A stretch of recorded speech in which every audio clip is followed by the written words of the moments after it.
On vous le dit souvent dans le journal, les pompiers tirent la sonnette d'alarme. Ils manquent de moyens pour bien faire leur boulot. Une grande manifestation aura lieu à Bruxelles à la mi-novembre et c'est toujours comme ça, il faut le voir pour le croire, alors on vous le montre. Voici la plus laide caserne du pays, la moins équipée en tout cas, on est à Vresse-sur-Semois et une visite des lieux avec Benjamin Maury et Frédéric de Borsu. Nous sommes dans la vallée de la Semois, près de Bouillon, une des plus belles vues de Belgique.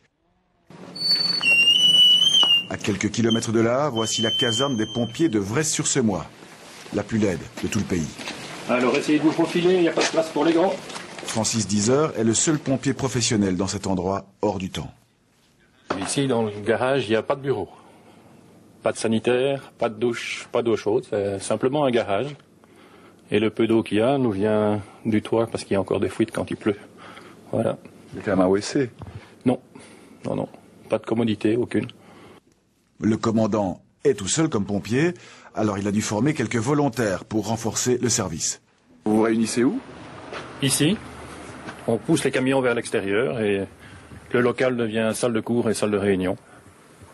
Vous avez un super tableau? Oui, ici par exemple, voilà, c'est le tableau sur lequel on donne cours. Préparation des exercices et formation du personnel. Le chauffage Un vieux poêle à mazout, mais enfin, ça maintient la température positive en hiver. Et le poêle en question a été récupéré dans un grenier. Regardez maintenant ces véhicules. L'un d'entre eux a été acheté d'occasion grâce aux gains remportés lors d'un jeu télévisé. On croit rêver. Alors le véhicule ici était un véhicule civil que des collègues ont pu racheter, enfin nous ont donné de l'argent qu'ils avaient gagné dans un jeu télévisé. Et donc on a acheté ce véhicule, on l'a entièrement équipé nous-mêmes. Ici, il y a un seul camion récent. Les autres sont tous des récupérations dont on ne voulait plus ailleurs. On organise régulièrement des portes ouvertes. Et donc là, vous gagnez un peu d'argent. Et là, on gagne un peu d'argent, oui. Avec les bars, les saucisses. Oui, c'est ça, oui. C'est ce qui finance une partie des camions et de l'entretien? C'est ce qui finance une partie des travaux qu'on peut faire dessus, oui. La commune fait ce qu'elle peut pour financer les pompiers, mais elle ne peut pas vraiment garantir un gros salaire, notamment aux ambulanciers volontaires qui sont de garde chez eux. Elles ont une astreinte de garde qui doit tourner aux alentours des 50 cents de l'heure. 50 cents de l'heure, taxés en plus.